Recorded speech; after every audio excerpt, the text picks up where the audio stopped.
we are in for a week of load shedding, if we can believe Eskom, and energy analyst Ted Blom, who we have spoken to before. And with me, I have a security analyst and private investigator, Chad Thomas, to speak to him about the risks involved with load shedding. So good morning, Chad.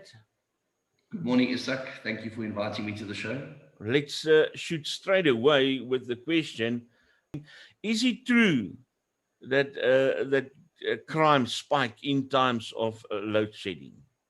Most definitely, Isak. Load shedding has a causal effect on crime spikes in certain areas, different types of crime spikes, which I'd like to detail to you just now. Let's go to the detail about it. What type of crimes are we talking about?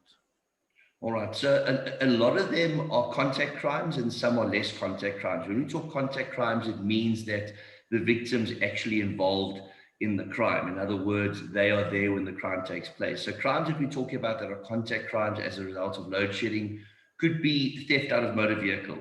Due to traffic congestion, load shedding causes traffic lights to go out. Traffic is exceptionally slow moving. You'll find that there's massive traffic jams. People can go nowhere. They can't turn in any direction.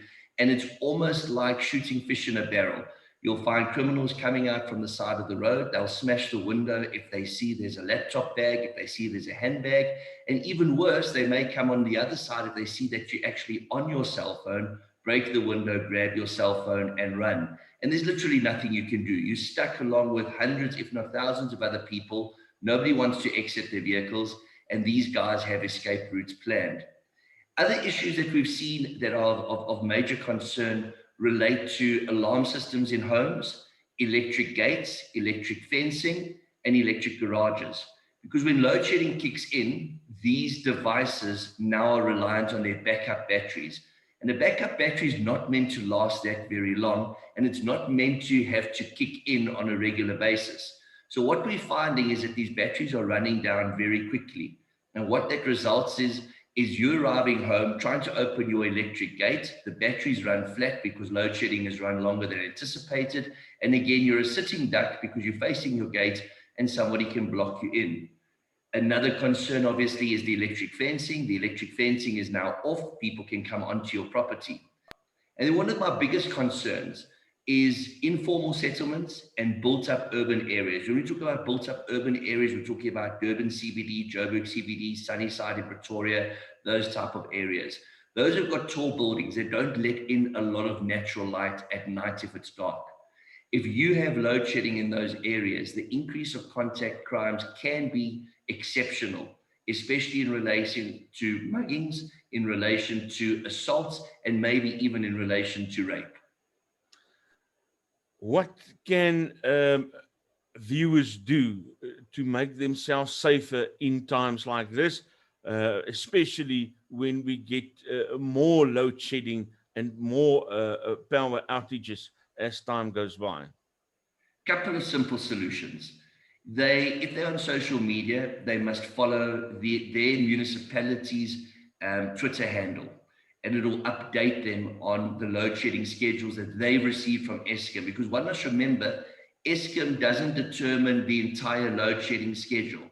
They determine the load shedding schedule from a national perspective, but the municipalities determine it for themselves. They determine which areas need power, which don't, but they give forewarning. They give massive advance warning in regards to blocks that they've drawn up. I plan around that. I know there's going to be outages. I know the robots are going to be a nightmare. So I plan around that. I leave a little bit earlier. Maybe I change my meetings. Instead of going out physically, perhaps I have a remote meeting. What's very important are keeping things simple. If you're going to be traveling and you know there's going to be load shedding, try leave a little bit earlier. Always lock your valuables in the boot. Carry a torch with you. If you have a cell phone and you need to keep in contact with your friends and family, get a hands-free kit if your car hasn't got one built in. Don't have your phone in obvious view of people. Don't hold your phone to your face because you could be hurt if the window's smashed. So if somebody wants to grab your cell phone from you. With regards to your homes, you need to check batteries. Those batteries aren't cheap.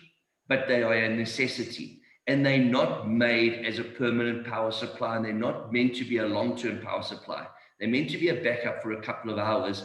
And we've seen in some instances load shedding go from 4 hours to 6 hours to 8 hours. Sometimes we've seen 2 load sheddings in one day. The battery's not built for that.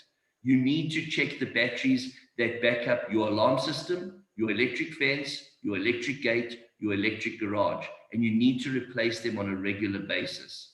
If you're walking, conceal your cell phone. Everybody these days wants to walk. If they're walking for health reasons, or if they're walking to work, or if they're walking to the shops, they think their cell phone becomes a part of their extension. It's their entertainment. They put on headsets, and it puts them into another world. It makes them very vulnerable towards attack. And that's not just during load shedding, that's at any time. I think it's not a clever idea to walk with a headset while you're walking in an area where you could make yourself a target. If you happen to live in a dangerous area and you need to walk home, you live in the flats in Sunnyside, you live in Arcadia, you live in Hillbrow, you live in Berea, then you need to conceal your cell phone as best as possible. Hide it, make it as difficult as possible for somebody to grab. Remember, the cell phone these days is the commodity that gets stolen the most because there's a market for it and it can be sold quickly. And going back to the old-fashioned days where we used to warn ladies of men that would attack them, whether you're a lady or a man, carry a can of mace in your hand or pepper spray. So if you are walking and they want to attack you, at least you've got that time to spray and run.